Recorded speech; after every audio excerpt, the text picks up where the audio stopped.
Hello everyone, उम्मीद करता हूँ आप सभी लोग स्वस्थ हैं। एसएससी सीएचएसएल 2023 टीयर 2 का पेपर हो चुका था। मैं एनालिसिस दे रहा हूँ, काफ़ी लेट हो गया रात में, लेकिन आज मैंने कहा था तो आज देना ही था। वैसे भी मैंने 2 दिन पहले भी कहा था, लेकिन वहाँ नहीं दे पाया due to some emergency. But यहाँ पे हम डिटेल में डिस्कस करेंगे क्या एक्सपेक्टेड कट ऑफ रह सकती है इस बार। ठीक है, इस बार कंप्यूटर ने बहुत बुरी हालत कर दी है सभी एस्पिरेंट्स की। बहुत ज़्यादा लोग कंप्यूटर में फेल हो रहे हैं और एसएससी ने बहुत मुश्किल पेपर बनाया, जो कि एसएससी को नहीं बनाना चाहिए था मेरे हिसाब से। विंडोज 11 से रिलेटेड सवाल पूछे, कौन यूज कर रहा है आज के टाइम में विंडोज 11? ठीक है, बहुत ज़्यादा मतलब इवन हमारे कंप्यूटर्स में भी विंडोज़ 10 है और मैक्सिमम एस्पिरेंट्स तो ऐसे होंगे जो विंडोज़ 8 या यूज़ करते हो। अगर गवर्नमेंट ऑफिस में जाओगे तो आपको विंडोज़ 10 मिल जाए, वही बहुत बड़ी बात होगी कंप्यूटर के अंदर। तो देखते हैं, ठीक है, सारी चीज़ें यहाँ पे डिस्कस करेंगे हम, जो भी चीज़ें चलती हैं। बाकी इस एनालिसिस पे बेस्ड कोई भी मेजर डिसीजन ना लें। ये एनालिसिस किसी को किसी भी तरीके से उकसाने के लिए, किसी भी पर्टिकुलर चीज़ को करने के लिए प्रोत्साहित नहीं करता है। ठीक है, जो चीज़ें चल रही हैं वो स्मूथली चलती रहें, यही हमारा मानना है। आगे बढ़ते हैं। चैनल से पे नए हो तो सब्सक्राइब कर लेना, ठीक है।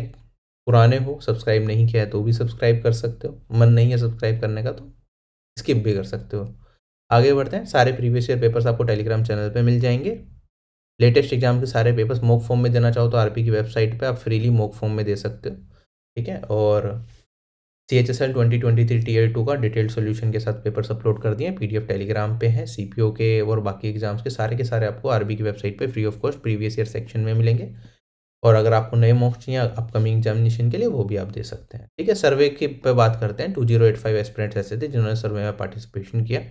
एग्जाम आपका 2 दिन में कराया गया था। एक 2 नवंबर को हुआ था मेजरली एग्जाम का सेगमेंट ये, इसी पे बेस्ड पूरा एनालिसिस होगा। 10 जनवरी को कुछ एस्पिरेंट्स का ही पेपर हुआ था, 145 एस्पिरेंट्स। उनमें से हमारे सर्वे में पार्टिसिपेट करने वाले सिर्फ 13 है, जिसके बेसिस पे कोई भी एक एनालिसिस नहीं किया जा सकता कि शिफ्ट में कैसे चीज़ें चल रही हैं। तो जो एनालिसिस होगा वो कोर 2 नवंबर की शिफ्ट पे बेस्ड होगा, ठीक है। सीजीएल 2021 में एक बार ऐसा हुआ था कि कुछ लोगों का पेपर एक पर्टिकुलर सेंटर पे नहीं हो पाया था, वो एसएससी ने बाद में कराया था। सीजीएल 2021 में इसकी बात कर रहा हूँ। तो उस टाइम पे एसएससी ने नॉर्मलाइजेशन नहीं किया था, जब कुछ लोगों का पेपर अलग दिन हुआ था, ठीक है।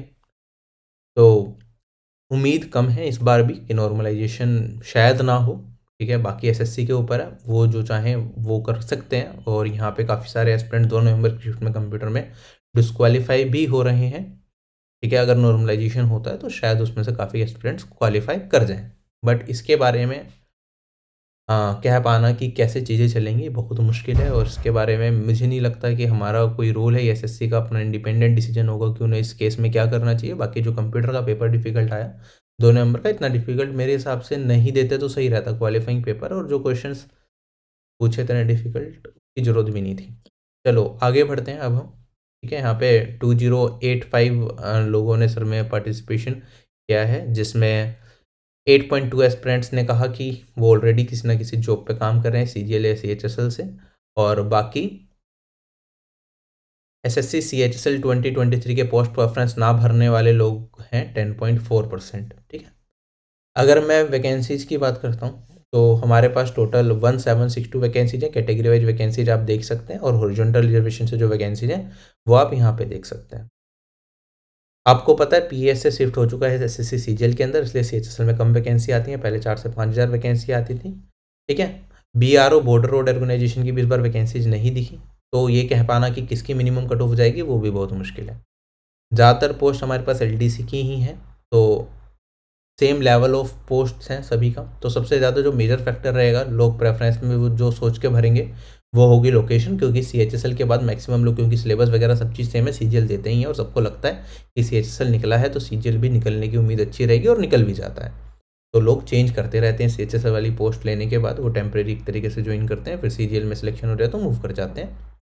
तो यहाँ पे लोकेशन मैटर करती है। अपने घर के आसपास आपको लोकेशन मिले तो वही प्रेफरेंस में भरना। आपने अगर आरटीआई लगाई हो किसी पर्टिकुलर डिपार्टमेंट में कि स्टेट वाइज वैकेंसीज कितनी है, तो helpdesk.rb@gmail.com पे शेयर कर देना। मैं टेलीग्राम पे आपका शेयर कर दूंगा, जिससे कि बाकी सभी लोग अपने लिए सही डिसीजन ले पाएँ।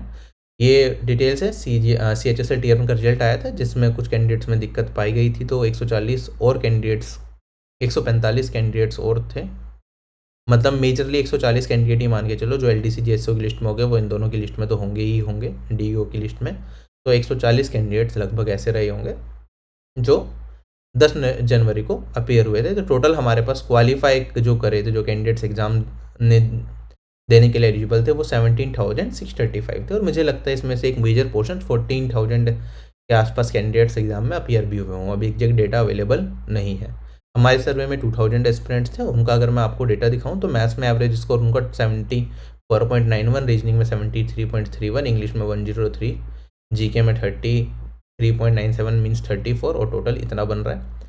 ठीक है, कंप्यूटर की बात करूँ तो हमारे पास यहाँ पे 14.57 एवरेज आ रहा है, जबकि अनरिजर्व कैटेगरी से आप देखेंगे क्वालिफाइंग मार्क्स ही हमारे पास 13.5 थे। तो काफ़ी लोग ऐसे होने वाले हैं जो कंप्यूटर में डिस्क्वालीफाई होंगे, जिनका बहुत अच्छा स्कोर बाकी सेक्शंस में भी है। तो कंप्यूटर को बिल्कुल भी लाइटली आप लोग ना लें, अच्छे तरीके से प्रिपेयर करें।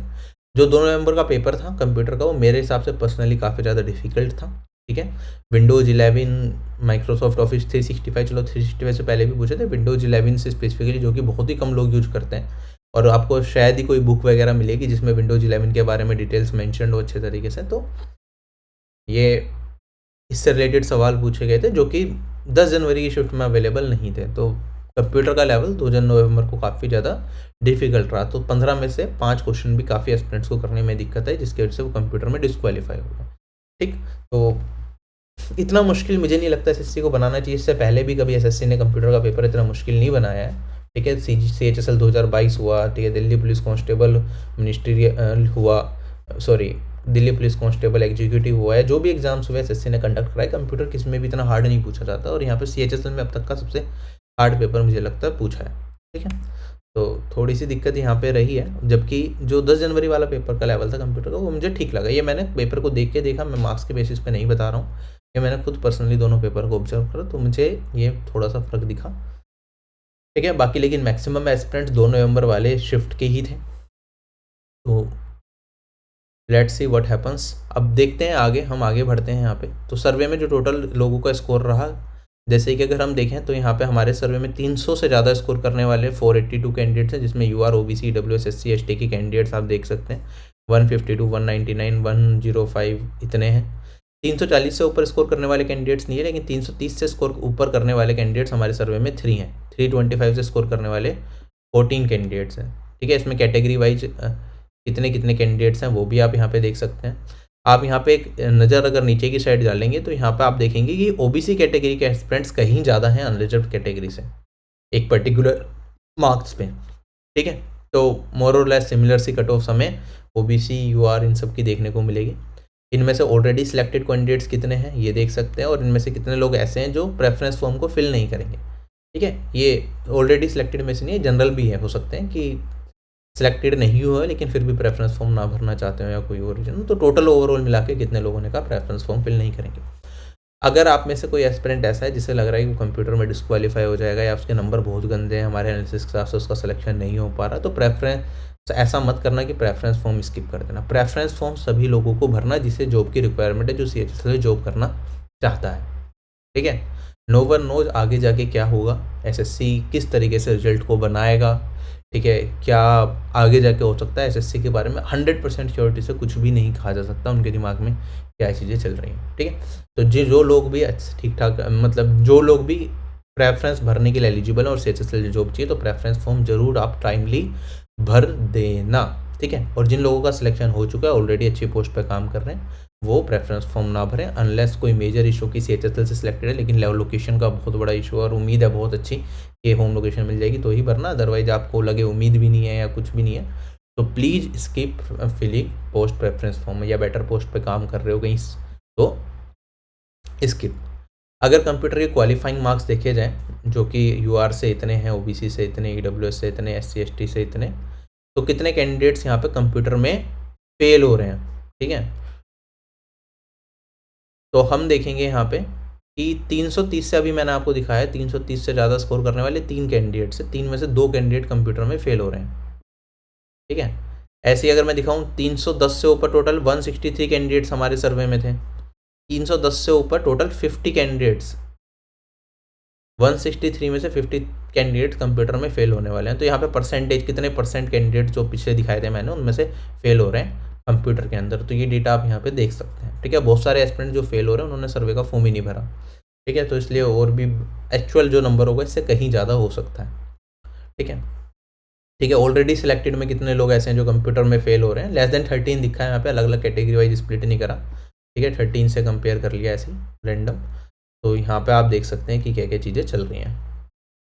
ठीक है, तो पर्सन्स अगर क्वालिफाइंग मार्क्स यही रहते हैं और कुछ बदलाव नहीं होता है, एसएससी कुछ चेंज नहीं करता है, कोई ऑप्शन नहीं बदलता है, किसी ऑप्शन में मार्क्स टू होल्ड नहीं करता है, ऐसा ही चीज़ें चलती रहेंगी।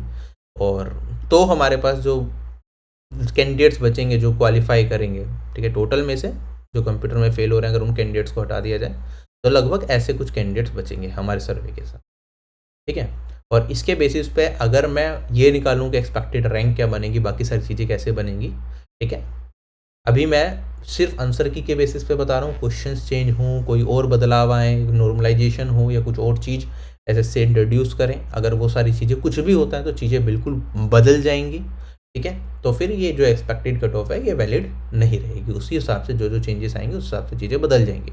अभी के हिसाब से जो प्रेजेंट सिचुएशन है उसके हिसाब से जो मेरे को लगता है वो ये है कि अनरिजर्व कैटेगरी की जो कट ऑफ है वो 294 के आसपास जा सकती है +-3, ईडब्ल्यूएस की 292, ओबीसी की 292, एससी कैटेगरी की कट ऑफ 278 मार्क्स के आसपास रह सकती है और एसटी कैटेगरी की कट ऑफ है ये 268 मार्क्स के आसपास रह सकती है। ठीक है, अभी के हिसाब से चीज़ें कुछ इस तरीके से लग रही हैं। Let's wait for the result, let's wait for what steps SSC take. ठीक है, और एसएससी टेक्स एंड यही चाहता हूँ कि जो भी आगे रिजल्ट आए, ठीक है, सभी के साथ सही हो। ठीक है, और जिन लोगों ने मेहनत करी है वो सिलेक्शन तक पहुँचे। ठीक है, आगे बढ़ता हूँ मैं यहाँ पे। तो कुछ फ्री प्लेलिस्ट हैं जो आप यूट्यूब पे देख सकते हैं। ठीक है, कुछ फ्री ई बुक्स हैं, ठीक है, वो आप देख सकते हैं। अभी IBI ACIO का पेपर हुआ है, आंसर की आएगी तो उसकी कंपाइलेशन, उसके पेपर्स भी आपको प्रोवाइड कर दिए जाएंगे जो आप अपकमिंग एग्जामिनेशन के लिए देख सकते हैं। ठीक है, बाकी इस वीडियो में यहीं तक रखते हैं। Bye bye, take care, have a nice day and जय हिंद।